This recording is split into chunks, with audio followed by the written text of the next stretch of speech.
Luis, I'm gonna start with you first, but before you respond to the video, do you feel in your own personal experience, you're not speaking for every man, but have you felt like a lot of men was pressured into getting married based off the people you know that are married? There's only one dude that comes to mind that felt like he was pressured to be married, and they're still married to this day. They had two children. They're married. They're happy.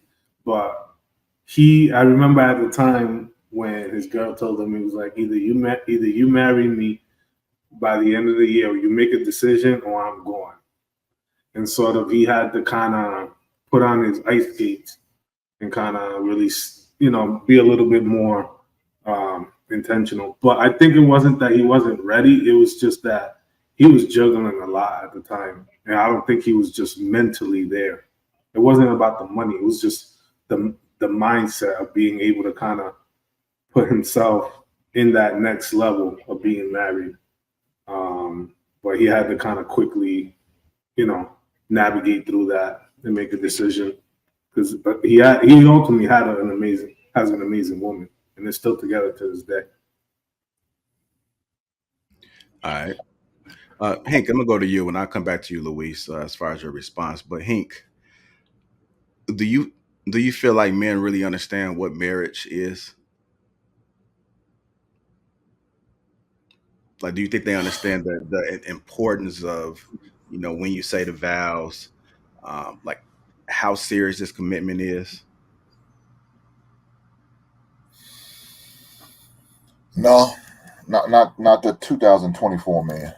I don't think they do. Now, if you a man who's been down the road and been there before, you learn fast.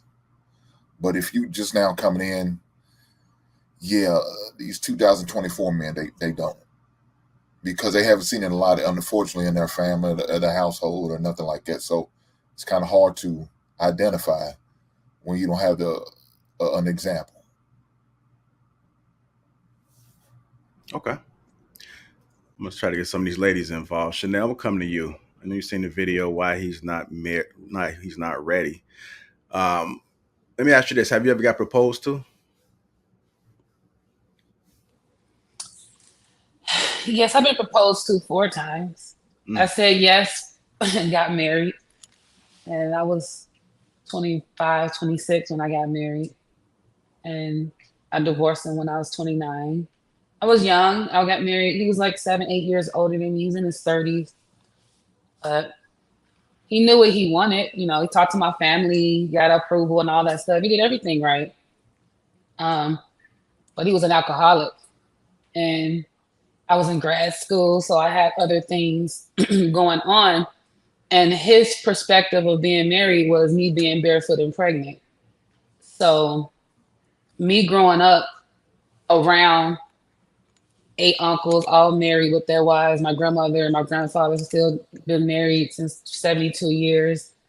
Um, I understood that, but I had other things that I wanted to do, and he was an alcoholic. So I felt like at the time he knew what he wanted when he proposed to me. That's why he proposed to me. But once we got married, things were a little different. So that's all I really have to say about that part. okay. And then as far as the video, what were your thoughts about that? How did you feel about what she said when it comes to men's mindset? Well, And I agree with Hank. The newer ones definitely don't know what marriage is because basically our generation and down. I mean, our generation above us, we've seen that, but it definitely has gotten scarce from this generation, millennials all the way down. So they don't even have that model, that role model, right? Matter of fact, there's so much divorce going on and it's so many options that everybody think there's something better out there now. Cheating and side chicks and side guys is so common now. All of that plays into the role of why marriage has not been valued the way it should be, and why I don't think men today understand what marriage is. okay. And just lastly, like, what are three things, like top three things you look for in a man that you would want to marry? A man that has his own. I'm at a point in my life where I'm not trying to change a man or anything. So a man that knows what he wants, already got what he wants, already knows what he wants. That right there is cool. You know, I've dated the fine guys, the athletes. I've done all that in my 20s and early 30s. So, you know, right now it's not about just looks and, oh, you know, how we used to, maybe sex used to keep us around. But it's more so someone that we on an even playing field so we can keep moving forward. You know, I'm not in that place no more to help a guy get a job anymore. You know, I've done all of that, done the resumes. You know, I don't want to do that no more. So, you know, if you could call me picky, which I've been told that, you know, with some of my girlfriends, but you just get a certain place in your life now that I'm 42. It's like I need somebody that just on a shit. So, because I'm on mine and I just want to have fun, travel, have great sex. I don't have any kids, you know, but I don't mind if I've always wanted to only have a kid with my husband.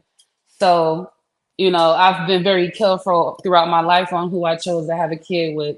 And it's going to always be someone that we made decisions together. So if I'm with some, you know, I meet a guy, usually, you know, because I date older guys, they usually are done having kids. So, you know, it's like a treat when they meet me. And then some of them, they still want me to have a kid.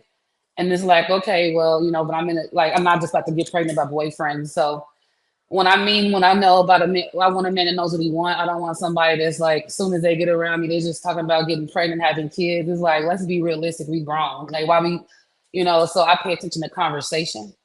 And then I pay attention to how you carry yourself. You have to dress nice. You have to smell good. If you don't have good hygiene, I'm completely turned off. That could be picky too.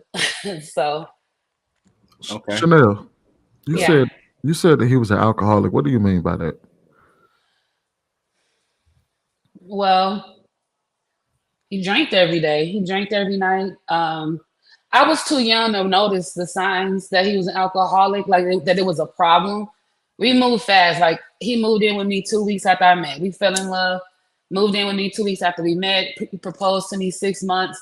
And when he proposed to me, I was kind of like in that phase, like, man, this dude. By that time, I realized he's drinking too much. You know, his friends were calling me in the middle of the night or in the morning. Hey, just letting you know, he's at my house. We had to fight him for the keys. He would come home with busted lips, clothes ripped up. He tried to fight my uncles before because they kept calling me big head, which I grew up being called big head, but he just didn't want my uncles to do it. So I've got all of those violent behaviors. You know, he's left me at the gas station in the middle of the night, took my purse and phone. So I went through a whole lot with him. And then, of course, eventually he put his hands on me. So then it was kind of like, all right, this is kind of going too far. So I grew up, I had one uncle. I don't have drug addicts in my family or anything, but I had one uncle that was an alcoholic, and it was my favorite uncle. And I watched that happen. He's functional, going to school. You know, my ex-husband was a functional alcoholic. He went to work every day, dressed nice, wore suits. There's books that people have wrote about him. So it was hard for me to navigate and try to look at it as it was an issue. It was kind of more to me, he a grown ass man. He can drink when he want to. Like I'm How not gonna pick with him at that. Oops, sorry. how old were you when you met him and then got married to him? I met him when I was 25. Got married to him when I was 26. Divorced him when I was 29. And to this day, he still tell people that I'm his wife.